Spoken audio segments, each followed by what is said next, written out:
played Atari today. Greetings and happy Pretend That You're Irish Day. Unless you are Irish, then happy St. Patrick's Day, I guess. I don't think I have any Irish ancestry. I do have plenty from all across Europe, but most of my family's been in North America for 500 years, so whatever. Atari announced a new game today, Missile Command Delta, so let's watch the trailer together. I should say, I don't know for legal purposes or what, but I have been involved in the development of Missile Command Recharged Arcade with Alan 1. And so I guess I could label this somebody on the Missile Command Recharged Arcade design team or group watches Missile Command Delta trailer. I don't know, whatever. Let's watch and then I'll comment from there.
Okay, so definitely not the direction you would think of Missile Command, being what looks like a first-person sort of survival horror. Like it has a survival horror vibe, although there doesn't necessarily.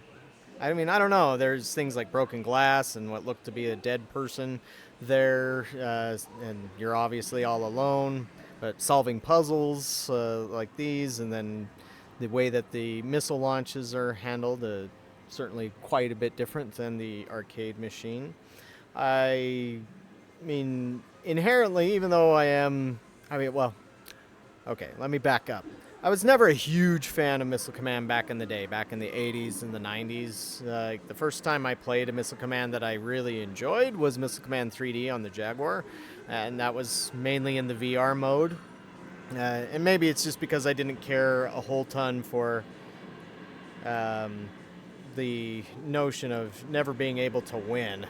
That just, you're always lost. But I know that was the point of it. But still, just sort of rubbed me the wrong way. Granted, plenty of Atari games were like that. Asteroids, the Rocks always won.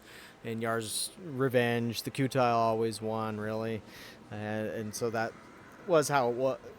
But I don't know, there was something about Missile Command that just...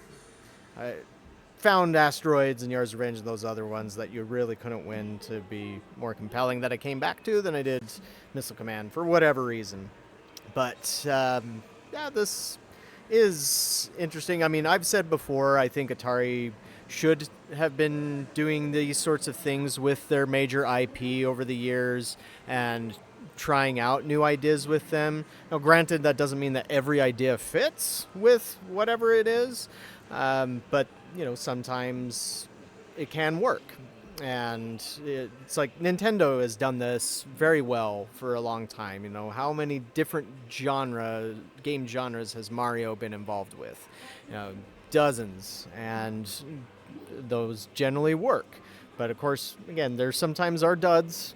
Sometimes you get Zelda's CDI or something like that, and it doesn't work out. I remember several years ago, Atari had been developing, but they never released a first-person shooter version of Asteroids, which I can't remember much about my initial reaction to that, but it did feel strange. It's like, I don't know if this is going to work out.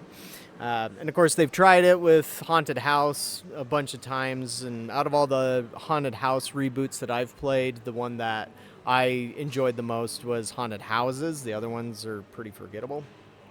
Would I give this a shot? Sure, I would. I mean, I don't play games like this a whole lot. And as we saw here, so like right there, you can see the blood stain and then a skeleton person that's sitting there. And I think it says your mission is clear. Explore mysterious bunkers, build a powerful arsenal of missiles, and defend against relentless enemy waves. Missile Command Delta's coming soon. But it doesn't say anything about, why is it having this horror atmosphere vibe and showing this dead person there in the bunker? I mean, maybe you are also going to have to deal with being chased by something too while avoiding nuclear annihilation. I mean, does it make sense that a country would be attacked with nuclear weapons and nobody else would be there to respond? Not really, but maybe it'll all be explained better in the final thing.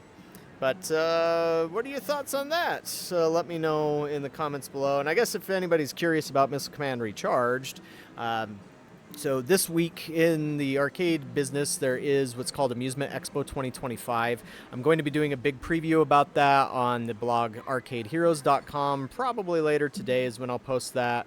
And then I'll do a live stream preview of it tomorrow on my Arcade Heroes channel. I'm also going to be down there in Vegas to check all the stuff out. Of course, Alan One, the creators of that, they are here where I'm at in the same state. I did not get a chance to go out and see the machine before it shipped out, but I've seen pictures of the. Now, one thing to make clear is that the information that was posted about Missile Command Recharge showing that giant cabinet with the kind of missile control panel, missile bunker control panel on it. That one is not what's going to be at the show.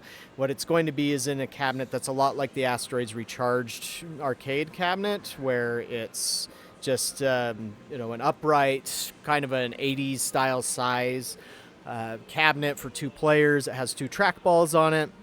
But another thing I need to let anybody know that's curious about that is it's very early still on the software.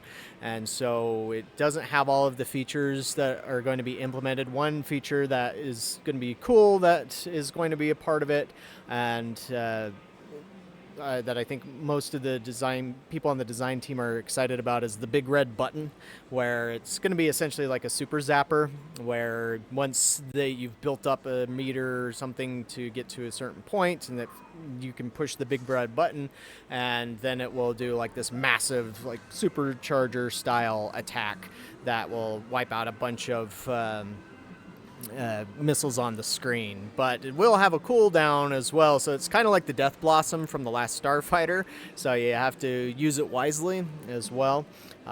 Also, I'd throw out there that on the design team that Alan One has, there's Owen Rubin, who created Space Duel and Major Havoc and Orbit and Skydiver and such, and there's some other ex-Atari guys that are involved too, and so but not Dave Thurer, the original creator of Missile Command. But still, we're working together on that to help create something that's going to still maintain the spirit of the original arcade machine while presenting something new. But anyways, this video is supposed to be about Missile Command Delta. I noticed from the game consoles on there, it's coming to Steam, PS5, and Nintendo Switch. Interestingly enough, Xbox isn't on there, and also the VCS isn't on there. As I mentioned before, not a big surprise that a lot of games aren't going to get any attention on the VCS because it has an extremely small user base and just not always worth the trouble of doing the port, even though it is PC. But who knows, maybe there's just certain limitations that it can't hit either. But anyways, let me know what you think about Missile Command Delta. Will you get this one? Will you play it? Or are you going to wait for others to play it and make a judgment call there? let me know. We'll catch you soon.